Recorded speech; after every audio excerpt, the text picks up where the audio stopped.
Coucou tout le monde, j'espère que vous allez bien. On se retrouve aujourd'hui pour une vidéo de ma série préférée sur ma chaîne, la série des pépites oubliées. Le principe, je vais dans mes tiroirs et je vais rechercher des produits que je n'ai plus utilisés depuis longtemps. Certains, je me souviens comment ils performaient, je me souviens ce que j'en pensais, d'autres pas. Donc parfois, ce sont vraiment des totales redécouvertes. Aujourd'hui, par exemple, il y a deux produits que j'ai ressortis de mes tiroirs, vraiment hier soir en me disant... c'est le moment de les retester pour peut-être m'en séparer parce que j'avais gardé des a priori sur ces deux produits. Il s'agit d'un blush de chez Dolce & Gabbana et d'un rouge à lèvres de chez Lisa Eldridge. Vraiment, j'avais gardé cet a priori bof, c'était vraiment ça. Et aujourd'hui, c'est une totale redécouverte. Donc, c'est vraiment ça le principe, c'est de vous encourager et m'encourager aussi vraiment à aller rechercher ce qu'on a dans nos tiroirs parce qu'on a des super belles choses, qu'on est tenté au quotidien par toutes les nouveautés et je suis la première à craquer parce que j'adore ça. Mais vraiment, j'adore réutiliser mes produits, je prends beaucoup de plaisir à les réutiliser et 90% du temps, à chaque fois que je vous fais des vidéos pépites oubliées, je garde le 3/4 des produits à côté de moi pour les réutiliser parce que j'ai adoré les redécouvrir. Donc, si vous avez envie de voir quelles pépites oubliées j'ai ressorties parce que j'ai vraiment été chercher des choses, ça faisait très longtemps, et comment j'ai fait ce look-ci, restez avec moi. C'est parti, ma base à paupières est mise et c'est celle de chez Essence. Aujourd'hui, la Prime Like a Boss. Mes sourcils sont faits aussi. Et je viens de mettre ma lotion de chez ELF, la Oil Control Liquid Lotion. Des étapes inévitables dans ma routine make-up du matin. Et la pépite oubliée palette qu'on va ressortir aujourd'hui. C'est une palette que j'ai adorée. Je vous en ai beaucoup parlé à l'époque. C'est celle de chez Lorac, la Noire Palette. Lorac, c'est une marque qui finalement ne sort pas énormément de produits. Pas énormément de produits qui arrivent chez nous. C'est une marque un peu discrète qu'on voit pas beaucoup et j'avais craqué quand elles étaient sorties sur la Noire Palette et la Soleil. La Soleil est dans des tons chauds forcément et elle est très très belle aussi. La Noire, c'est une de mes palettes vraiment référence quand je pense à ce type d'harmonie, quand j'ai envie de ce type de fard. En plus ici vous avez autant du froid que du un peu plus chaud quand même. Elle est... je l'adorais cette palette. Alors après, c'est vrai que elle est un peu retournée dans mes armoires parce qu'il y a beaucoup de belles choses qui sortent. Mais celle-ci, j'avais vraiment envie de la réutiliser. Donc, je vous rapproche et on fait un make-up avec elle. Je la trouve assez bien pensée cette palette parce que vous voyez, la première rangée, on a 6 fards mat qui sont assez complets, je trouve. Voilà, on a une belle teinte de transition, un beige, un noir et vraiment des belles teintes qui couvrent un peu toutes les harmonies. Et puis, on a 2 belles rangées de lumineux. Dans tous ces lumineux, il y a plusieurs finis. Par exemple, le blanc qui est là, c'est vraiment plus un topper. Et puis après, vous voyez toutes les harmonies. Donc, c'est, je vous dis, une palette que j'ai beaucoup aimée. Je vais commencer avec le mat, hop, j'y arrive, qui est juste ici, que je vais prendre avec un pinceau 27 de chez Reefer et que je vais appliquer en teinte de transition. Alors, j'ai 3 palettes dans la marque, donc la noire ici, la Soleil et la Meraki. Les fards sont assez poudreux, dans les 3 palettes. Je dois dire que les fards mat sont assez poudreux, mais sont d'une très très jolie qualité. Vous voyez ici, c'est un joli fard de transition. Ensuite, je vais prendre le fard mat qui est juste à côté, qui est un petit peu plus profond, avec un pinceau 01 de chez Reefer et je vais l'appliquer en coin externe et en creux de paupière. Ce sont des fards qui sont bien pigmentés et je vous dis vraiment, les matières sont très très belles, les textures sont très jolies, se travaillent bien. C'est pas, vous voyez, c'est pas patchy, il faut pas le travailler pendant des heures. Alors ensuite, ça va faire un peu smoky, mais j'ai trop envie d'utiliser cette teinte-ci. Pourtant, j'avais pas forcément envie de faire quelque chose de trop profond aujourd'hui, mais cette teinte... Allez, fais focus. Voilà, cette teinte est vraiment trop belle. Je vais la mettre sur toute la paupière mobile. Ensuite, toujours au doigt, je vais prendre le blanc justement, qui est comme je vous dis un petit peu topper, et je vais l'appliquer sur le centre de la paupière pour un petit peu illuminer. Et vous voyez, ça c'est le genre de fard finalement que je trouve super pratique dans une palette parce que ça vient vraiment, illuminer et rendre le make-up un peu moins profond, un peu moins smoky. Et en même temps, on reste dans les mêmes tonalités. Ensuite, je vais prendre le fard qui est juste ici avec un numéro 13 de chez Reefer et je vais l'appliquer en coin externe.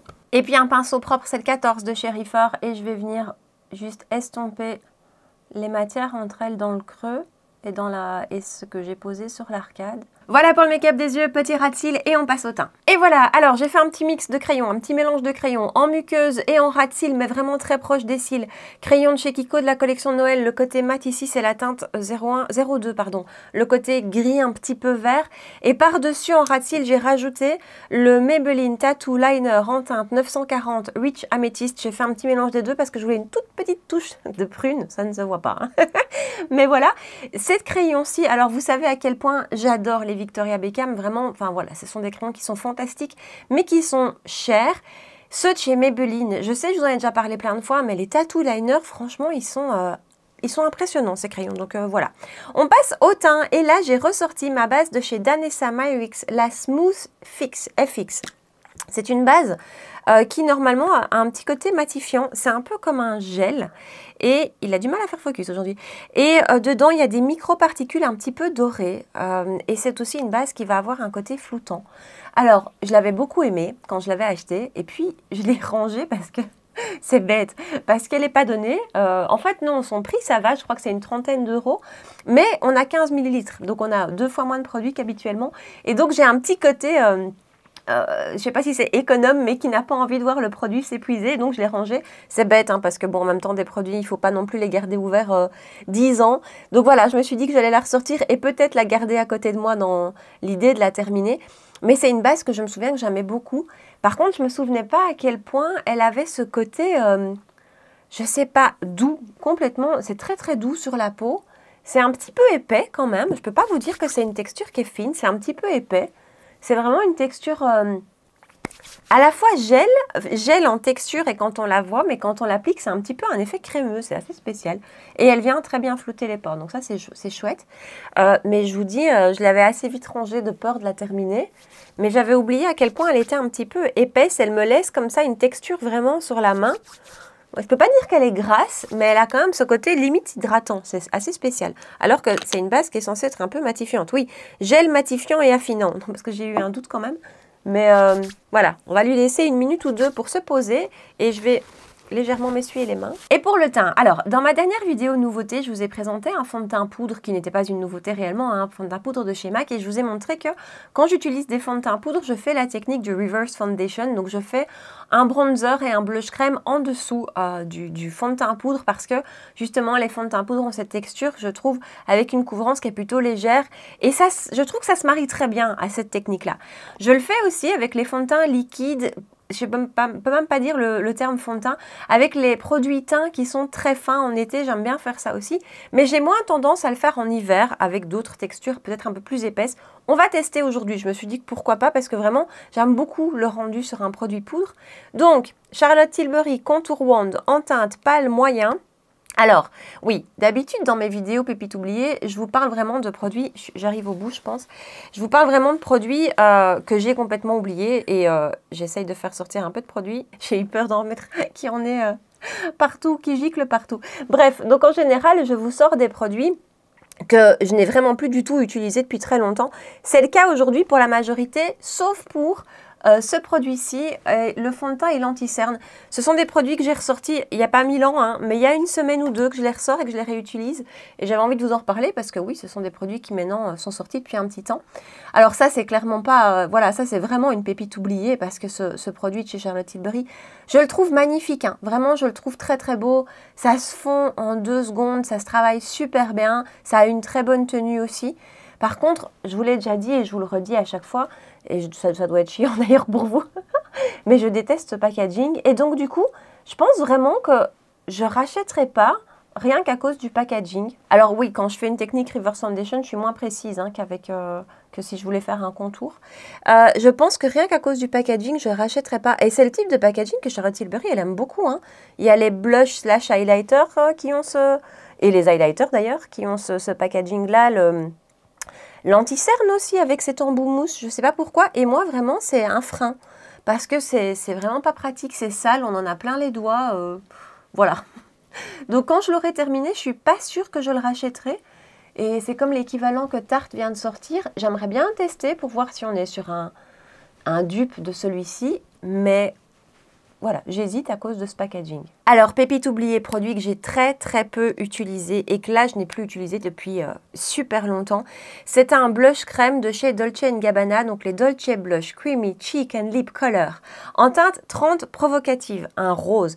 J'ai eu une période anti-rose pendant des mois. Je ne voulais pas voir de rose, que ce soit dans les blushs. Et alors là, par contre, ça me reprend depuis quelques semaines. J'ai envie de rose. Enfin bref. Donc, je l'ai vraiment... Ben, d'ailleurs, il est à peine touché. Je l'ai très très peu utilisé. Je ne me souviens pas d'avoir eu un coup de cœur à l'époque. On va voir. Hein. Je l'applique avec un pinceau de chez Ariel Morphe, le A24. Et on va voir ce que... Oh, ok. Ça va, c'est pigmenté. Je me souvenais pas non plus. Bah non, je l'ai tellement peu utilisé. Et en parlant de blush crème, j'ai ressorti hier parce que vraiment, j'essaye de faire quand même tourner tout ce qui est dans mes tiroirs. J'ai ressorti ceux de chez Rare Beauty. Alors, vous savez que j'adore les liquides. Mais vous savez, ceux dans les petits pots ronds en crème, là. Et là, par contre, autant j'adore les liquides, autant celui-là. J'ai même trouvé qu'au fur et à mesure de la journée, même si je l'avais mis en dessous d'un blush poudre, ça avait bougé, j'avais des trous au niveau de mon blush, c'était pas terrible, donc je l'ai vite rangé. Et tout ça pour vous comparer avec celui-ci où, voilà, hier quand j'ai appliqué le Rare Beauty, je voyais directement des petits trous. Ben ici, pas. Non, il est beau. Alors, il est très rose, hein. Ma nouvelle envie de rose est comblée, là. Il est très rose. Mais bon, on va mettre le fond de teint par-dessus, mais il est très joli. Ça fait toujours bizarre quand c'est en chantier comme ça. Alors, fond de teint, j'ai ressorti le Dior Forever, la version mat. C'est un fond de teint qui est sorti, si je ne me trompe pas, l'année dernière, que j'avais beaucoup aimé, puis que, ben voilà, comme tout le reste, je l'ai rangé. Et là, je vous ai dit, le fond de teint, ça fait maintenant, allez, une semaine ou deux que je l'ai ressorti, et je l'ai réutilisé 2-3 fois, et je l'ai beaucoup aimé. Je l'ai vraiment redécouvert en me disant, waouh, mais qu'est-ce qu'il était joli. Et donc, j'avais envie de vous en reparler. Dior nous sort pas mal de jolies, enfin pas mal de jolies, on ne sait pas encore, mais pas mal de choses ces derniers temps. Et je dois dire que dans les marques de luxe, de parfumerie, comme je dis française, mais vous voyez ce que je veux dire, Dior, Chanel, Guerlain et tout ça, Dior c'est vraiment, je pense que c'est ma favorite. J'ai très rarement été déçue des produits de chez Dior et je trouve qu'en produit teint, ils sont très très forts. Alors on va voir si on voit toujours ce que j'ai fait en dessous à travers le fond de teint. J'ai oublié de vous dire, j'ai la teinte 1CR. Pour ma teinte d'hiver, c'est vraiment parfait. Et il est vraiment très très beau ce fond de teint. Je trouve qu'il s'applique mais tellement facilement. Il a un beau rendu sur la peau. En le retestant, je me suis aussi dit qu'il avait une belle tenue. Et voilà pour le fond de teint. Alors on voit encore un tout petit peu ce que j'ai fait en dessous, mais quand même, je crois qu'il a une couvrance un peu trop élevée pour ça. Donc voilà, j'avais envie de retester. Mais il n'y a rien à faire, c'est une technique que je trouve vraiment très adaptée aux textures très fines et au fond de teint poudre. J'arrête de vous embêter avec mes fonds de teint poudre. Par contre, lui, si vous l'avez dans vos tiroirs, oh, mais qu'est-ce qu'il est beau, qu'est-ce qu'il est fondu. La couvrance est top, je trouve, juste comme il faut. Elle vient quand même camoufler ce qu'il faut camoufler, mais c'est pas trop, c'est vraiment pas trop couvrant, c'est pas un fond de teint ultra glamour. Je trouve que c'est un fond de teint de tous les jours. Il est super beau sur la peau. Et en anti-cerne, j'aime bien quand j'ai des équivalences de marque, prendre les deux produits. Ce sera le Dior Skin Correct, le Dior Forever Skin Correct que j'ai en teinte ici 1.5 N. Alors ce produit, je l'avais acheté à l'époque quand il était sorti. D'abord, il y a beaucoup de produits à l'intérieur. Hein. Il y a 11 ml, donc c'est vraiment un anti-cerne avec une belle contenance. Et je l'avais sérieusement bien entamé. Et puis, je l'avais donné à ma maman, si je me souviens bien, parce que... Voilà, je vous ai déjà dit plusieurs fois, mais il y a toujours un moment avec les produits teints où je préfère les donner à quelqu'un qui va l'utiliser, qui va le terminer, là où moi, je sais que je ne vais pas le terminer parce que j'en ai beaucoup trop. Et je l'ai racheté, en fait. Récemment, je l'ai racheté il y a peut-être 2 mois.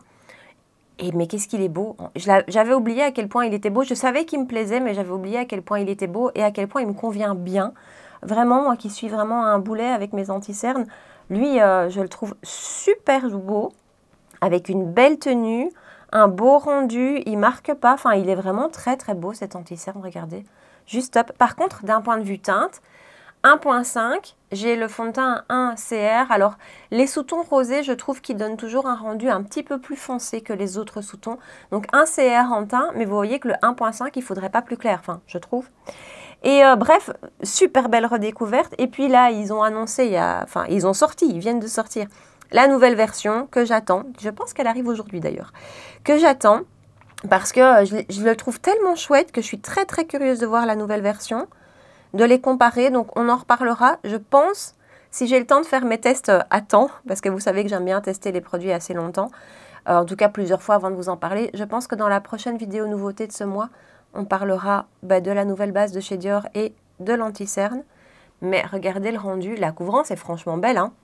Elle est juste comme il faut, je trouve. C'est bien couvrant, mais c'est pas non plus plâtre.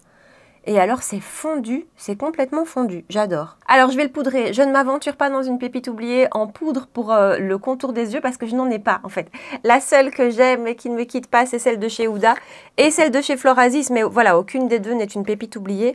Et toutes mes autres poudres... je les aime bien pour mon teint, mais pas pour mon contour de l'œil. Donc celle de chez Huda en teinte Cherry Blossom Cake, je la mets sur ma petite houppette et puis je viens bien travailler sur ma main pour bien mettre la poudre partout sur la houppette pour quand je vais l'appliquer, que ce soit bien uniforme. Je vais quand même revérifier qu'il n'a pas bougé. Non. On va terminer le make-up des yeux. Je reprends ma palette avec ma teinte de transition et un pinceau 03 de Cherryfer et je vais appliquer ça tout le long du ras de cils inférieur.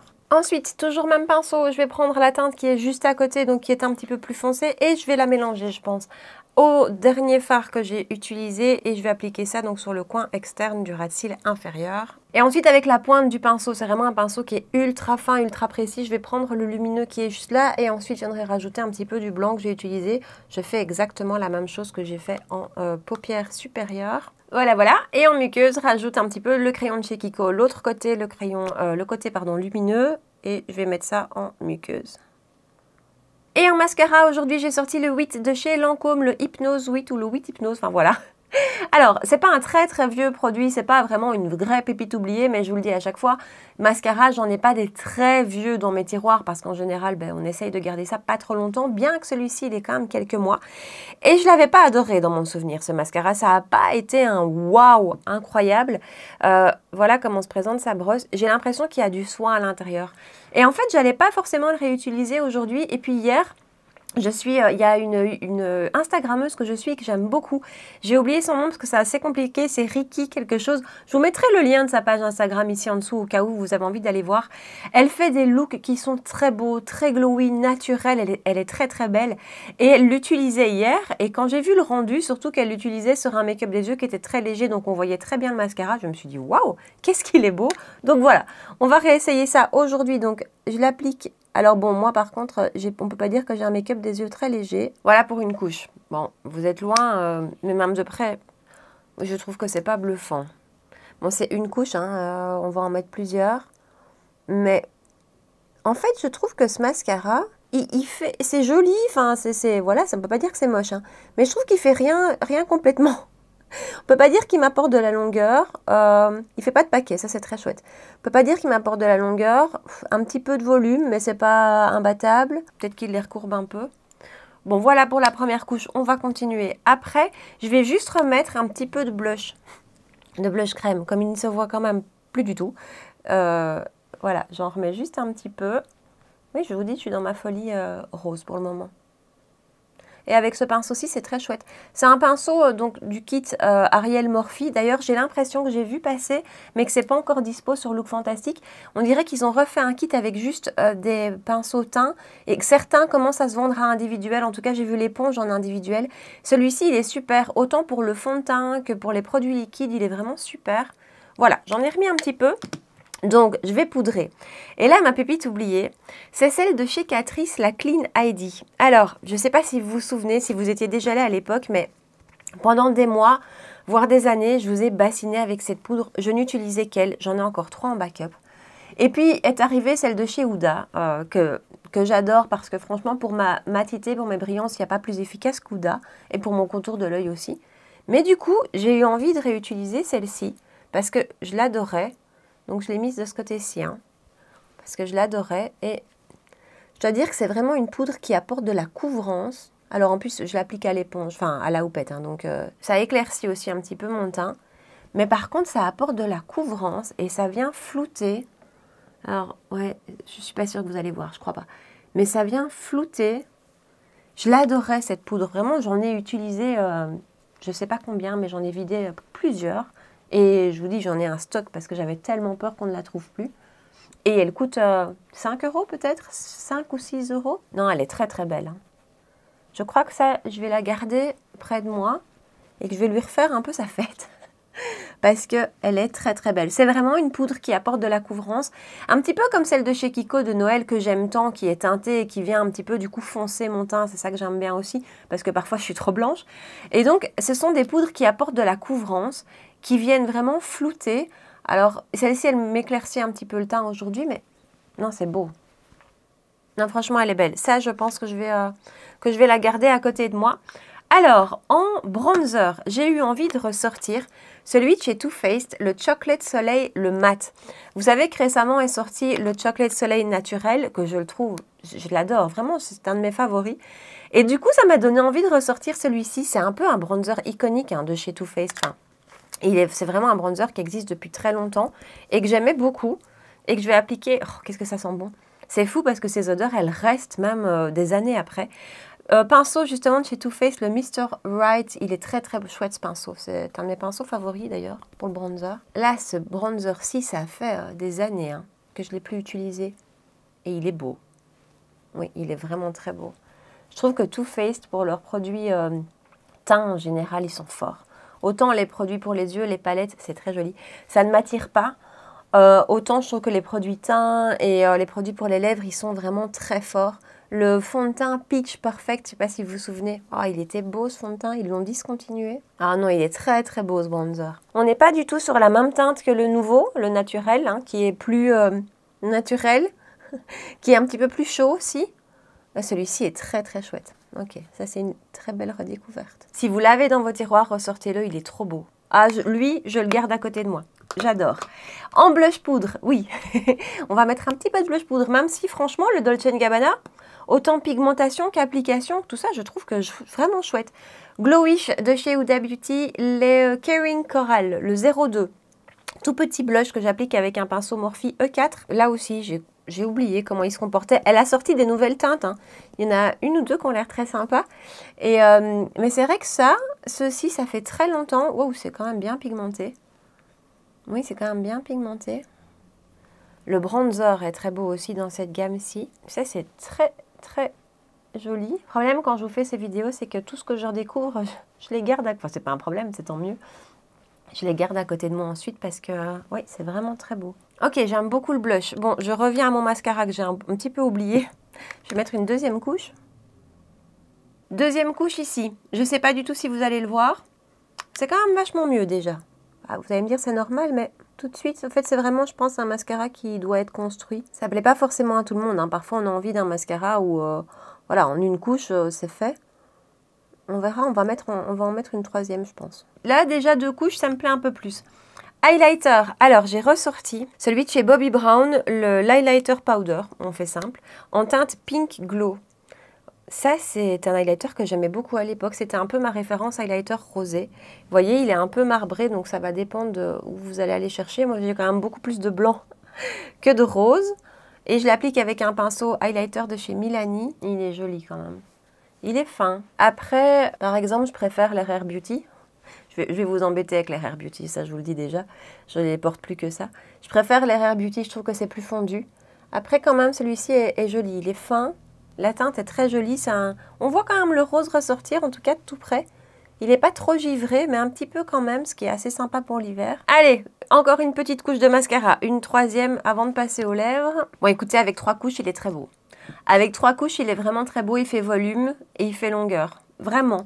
Bah, par contre, c'est du coup un mascara qu'il faut construire. Il faut prendre le temps. 3 couches, c'est quand même beaucoup. Mais là, je le trouve très joli. Et si je me souviens bien, c'est un mascara dans lequel il y a des soins. Et ce dont je suis certaine, c'est qu'il était extrêmement facile à démaquiller. Il partait en super facilement et je pense qu'il ne coulait pas. Bon, je me souviens plus très bien, mais il me semble qu'il ne coulait pas. Je le garde à côté de moi, je pense. Je vais dans les prochains jours, les prochaines semaines, peut-être un petit peu taper dedans du coup, les matins où j'ai le temps. Parce qu'il y a des matins, quand je vais en présentiel au bureau, j'ai pas forcément le temps de refaire 3 couches de mascara comme ça, comme je viens de le faire maintenant avec vous, où aujourd'hui je suis à l'aise, j'ai le temps. Mais voilà, parfois quand on est pressé le matin, c'est pas le plus évident, mais là j'aime beaucoup. Les lèvres, contour des lèvres. Alors ce crayon, c'est un crayon de chez la marque Delilah ou Delilah, je sais pas très bien comment ça se prononce, et c'est la teinte Buff. Alors c'est un crayon rétractable. La texture est super, ça glisse tout seul. Ouais, la texture est vraiment très très chouette. Je l'avais trouvé sur Look Fantastic, il me semble. Et en rouge à lèvres. Attendez, il est où? Il est là. Ce rouge à lèvres, je pense que c'est un de ces produits auxquels je n'ai pas donné assez de chance, que j'ai un peu trop vite rangé. Je m'explique, c'est un produit de chez Lisa Eldridge, un rouge à lèvres de chez Lisa Eldridge. Alors vous savez à quel point j'adore ces mats. Pour moi, ils sont parmi les meilleurs rouges à lèvres mat qu'on peut trouver. Mais ici, c'est attendez, parce que son nom n'est pas écrit dessus. Non. bah voilà, ce sera dans la barre d'infos parce que je vais devoir aller sur le site voir son nom. Et c'est la teinte Rose Official et ce sont des crémeux, du coup ce sont pas du tout des rouges à lèvres mat, ce sont des crémeux. Et quand je les avais achetés, j'en ai 2 teintes, j'avais trouvé ça vraiment pas pigmenté. Enfin voilà, j'ai très vite rangé le produit et je me suis dit aujourd'hui que c'était l'occasion de lui redonner une chance parce que voilà.